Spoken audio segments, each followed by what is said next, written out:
네, 안녕하세요. 박세현입니다. 자, 이제 오늘 지금 새로운 기사를 보니까 우리 역세권 이야기 하잖아요. 역세권들. 자, 역세권 중에서 이거 한번 볼까요? 17년째 갇혀 살아요. 뭐 이렇게 나와요. 여기 좀 제가 조금 내려볼까요? 자, 17년째 갇혀 산다. 이게 구로동에 있는 거예요. 구로. 그러니까 구로에 보면 6천 가구가 갇혀 산대요.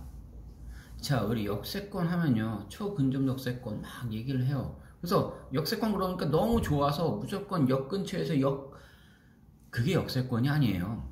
역세권은요, 정말 어느 정도, 그 역세권의 섹터권에 있다라고 얘기할 때도 이런 것들도 있네라고 하는 것들을 한번 생각해 보시라는 거였어요.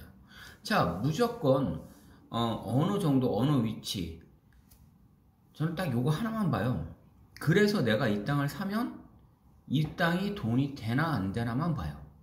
그런데 역세권이라고 해서 어떤 역세권이 있는지 한번 살펴보도록 할게요. 그냥 같이 볼게요. 자, 나와 있는 그대로예요. 역세권인데 17년째 갇혀 살아요.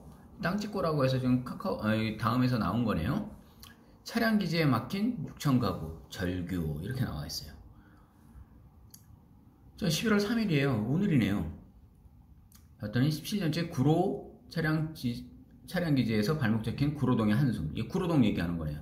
가시면 이쪽에 있어요. 이 철망 이 라인이 있는데 이게 몇 미터냐면요. 높아요. 이거 안에 쫙 이렇게 있을 때 있는 걸 보거든요.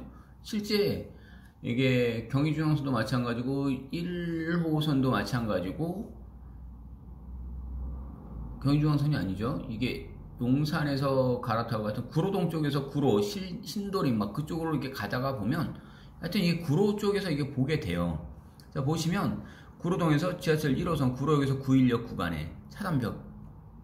자, 구로구 구로동인데 9일역 1번 출구에서 나와서 안양천을 끼고 형성된 대규모 아파트존. 자, 20분간 걸어가니 지상 6m의 철제 가림막이 눈앞에 있다. 물론 이제 철로의 소음과 분진을 차단하는 이 가림막인데, 자, 이게 한 2km쯤 된다는 거죠. 일반적 지상철보다 10배쯤 넓다. 자, 구로 차량 기지가 있기 때문이다. 이게 어마어마하게 넓은 이유가 차량 기지 때문에 그런 거죠. 구로구 구로 9일동 일대 아파트 6천여 가구는 속칭 9일섬이라고 불린다. 그냥 아예 섬이에요. 자, 서쪽으로 서부간선도로 안양천에서 동쪽으로 1호선 완전히 막혀있다 이런 얘기인 거죠. 자, 아파트를 고립시키는 차량기지가 떠나지 않으면 재건축도 의미가 없다. 무언가를 이제 이 개발의 압력이라고 하잖아요. 이제 더 이상 막 재건축하고 이게 도시 재생 산업인데 이거를 하고 싶다면 이를 내보내야 된다는 거죠. 자, 그냥 막연하게 있다는 게 아니라 이거 한번 보시면 돼요. 이거 지금 이로써 이렇게 왔다 갔다 계속 한다고 말씀드렸죠.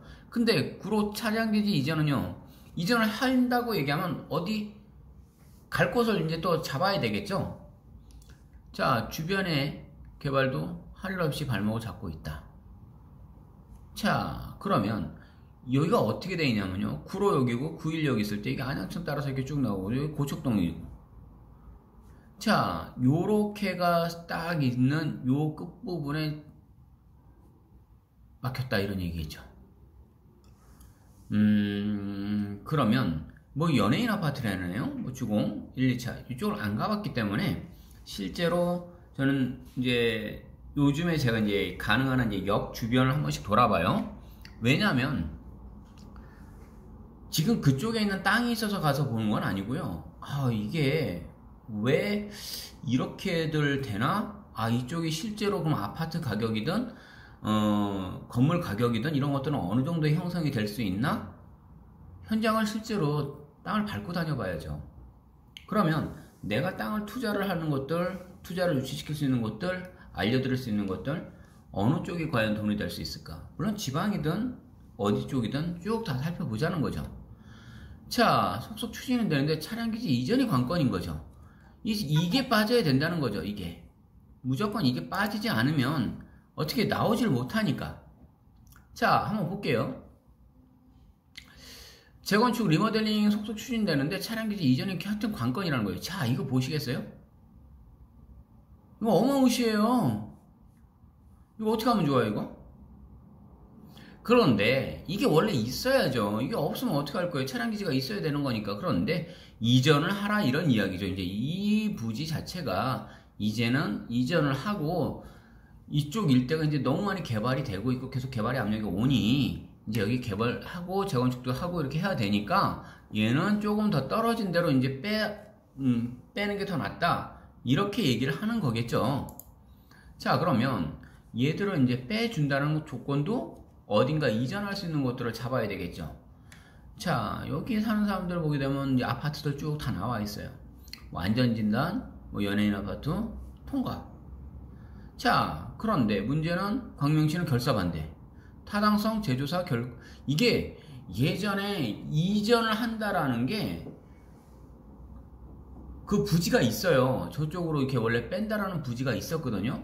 그것도 제가 한 3년, 4년 전부터 계속 알던 그쪽이 있어요.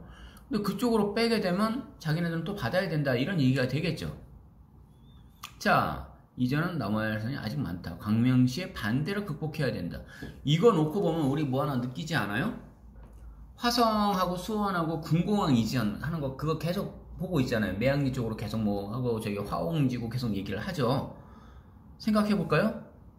걔네가 안 받는다니까 갑자기 당진이 받는데요. 민간공항까지 이전해주고 철도까지 놔주고 막 이런 식의 얘기들이 있으니까. 그러면 거기 예전에 화성 쪽을 이거 얘기하다 말고 제가 왜 화성을 얘기하냐면요. 너무 비슷하니까. 화성 한번 생각해 볼까요? 거기 이전하는 거 안에서 여러 가지 조건이 있었는데 거기 한강리, 화수리 뭐 그쪽 일대 쭉 다 보면은 벌집주택, 그 벌집 어마어마하게 지어놨거든요. 그거 어떻게 하면 좋아요, 이제? 그래서요, 정확하게 지금 뭔가를 보고 위험성 있는 투자를 하지는 않는 게 좋지 않을까요? 라고 얘기를 하는 거였어요. 그런 거를 거기 그때 1억 얼마, 2억 얼마 막 이런 식으로들 해서 다 그걸 벌집 주택이랍시고 그걸 다들 사셨더라고요. 그 문제가 그거 왜 문제가 안 삼죠? 아마 차기 정부에서는요 100% 얘기를 나올 것 같습니다. 자, 이렇게 놓고 보니까 이 9.13 일대하고 좀 제가 바라보는 거는 간단합니다.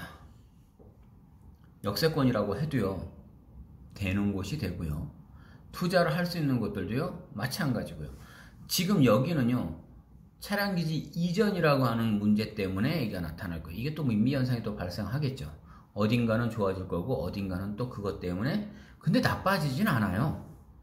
들어오면서 어느 정도 뭐 위의 시대라고 생각하고 있는데 그거 아니에요. 강동구도 마찬가지더군요. 계속 보니까 뭐 수소 어쩌고 얘기를 하는데 그거 왜 안 받아요? 원래 하남 쪽에다가도 그때 열병합 발전소 들어가는 거여서 하남 쪽에 거기 엄청나게 좋아졌잖아요. 안 받더라고요. 돈 더 달라는 건지 아니면 뭔가를 요구를 하는 건지는 모르겠어요. 하지만 지가를 상승시킬 수 있는 요인들은요, 이 땅이 이게 들어오면 돈이 되겠다 안 되겠다만 판단하시면 되는 거예요. 그러면 편안하게 투자할 수 있습니다. 여기까지 하겠습니다.